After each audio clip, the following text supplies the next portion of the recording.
Hello, my name is Nicole Binder and I will be presenting a short overview of testing accommodations to you today.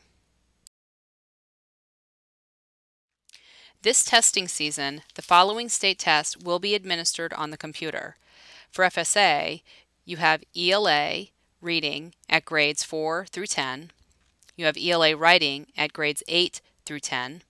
You have math at grades 5 through 8, Algebra 1, Algebra 2, and Geometry. For NGSSS, those are the old standards, you have FCAT reading, U.S. history, civics, biology, and the old algebra retake assessment. All computer-based testing students can similarly modify their test based upon the platform they are using. For instance, on FSA, all students can enlarge print size, which is similar to the NGSSS tests, which can increase text size. The table here shows you the different ways that the computer can be adjusted for all students.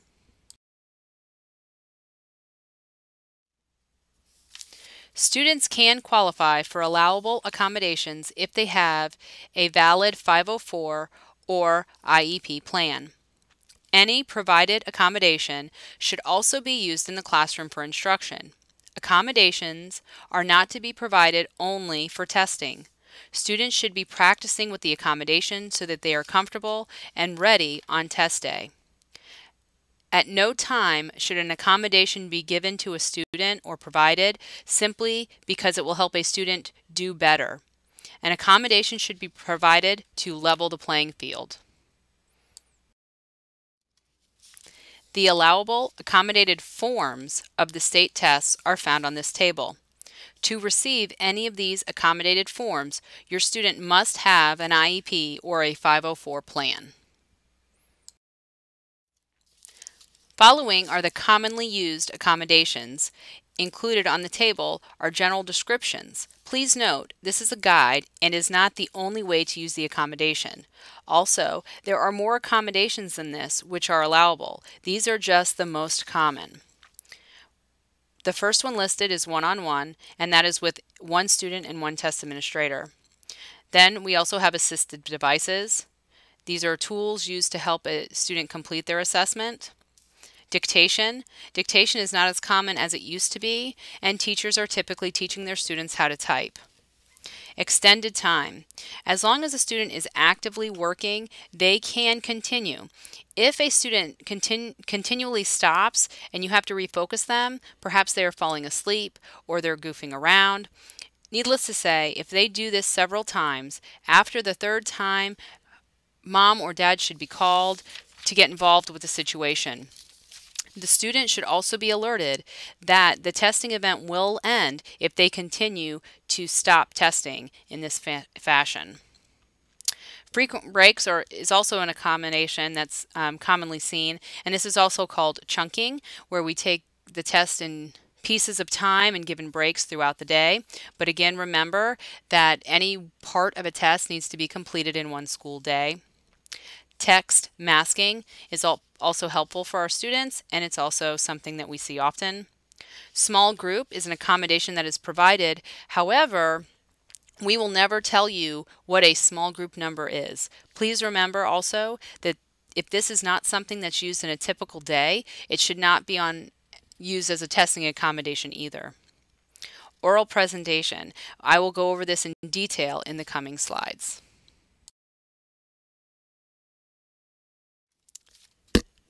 Students with similar accommodations can be grouped together. For example, a 504 and ESE student with extended time can test together. As long as the students are taking the same content and the same part of a 2-day test, different grades can also be combined. For example, a 4th and 5th grade math test with extended time, 504 and ESE students can be in the same room. Also, and very important, accommodated students cannot be with their general education peers if their accommodation will interfere with the testing of anybody else in the room. An example of this is the SAT-10 assessment that we give in extended time.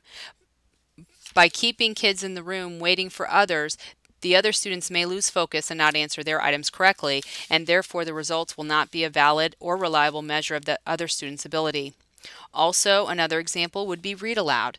If students are in a room without this accommodation, they would be disrupted by some other student getting this accommodation. Oral presentation is an allowable accommodation. However, there are different rules for different tests. Included as a standalone handout is a detailed explanation of the rules for this accommodation on FSA ELA tests. Also found here are the differences between the writing, the reading, and the mathematics FSA test. Also different is FSA from FCAT. This oral presentation is not given in the same fashion for the old FCAT reading test and the new FSA ELA reading test. Also, it's very important to note that not every test allows oral presentation as defined in this FSA assessments slide. For example, the SAT 10 reading comprehension test items cannot be read to students at all. Here is the table breaking down where oral presentation is allowed and not allowed in between the FSA assessments and the NGSSS assessments. ELL students also receive certain accommodations. They can have flexible setting, flexible scheduling, assistance in their heritage language, which means help with words or phrases from a heritage language teacher, and or they can have the use of a translation word-for-word dictionary. ELL students who have been in the country for less than 1 year can be excluded from the ELA writing and reading assessments if they take and participate in the WIDA, the Access for ELLs test. It's very important to note that even if a student does take the FSA assessment, if they are less than 1, it may not count for performance for a school, but the student will be included in gains calculations the following school year for school grade. As noted before, ELL students get help with a word or phrase, but they do not qualify for oral presentation unless they are also an ESE student who has that as an allowable accommodation. This table helps to show which area assistance in heritage language is allowed for the FSA and the old NGSSS assessments. Shown here are a couple of standalone documents to help in planning for test day. These documents can be found at the HCPS assessment yellow post-it note icon.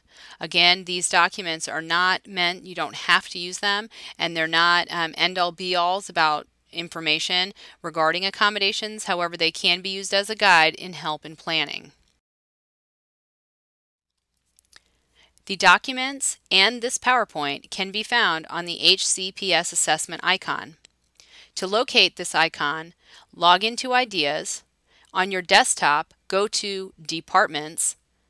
From Departments, find the Division of Information Technology and select Assessment and Accountability. Within Assessment and Accountability, you will notice the HCPS yellow post-it note icon. Click on that and you will find all of the accommodation documents. If there is any way that we can help you, by all means, please give us a call in Assessment and Accountability at 272-4341. Along with myself, Ron Daly, Deirdre Welch, and Kristen Engel will be more than happy to help. Thank you for listening and good luck testing.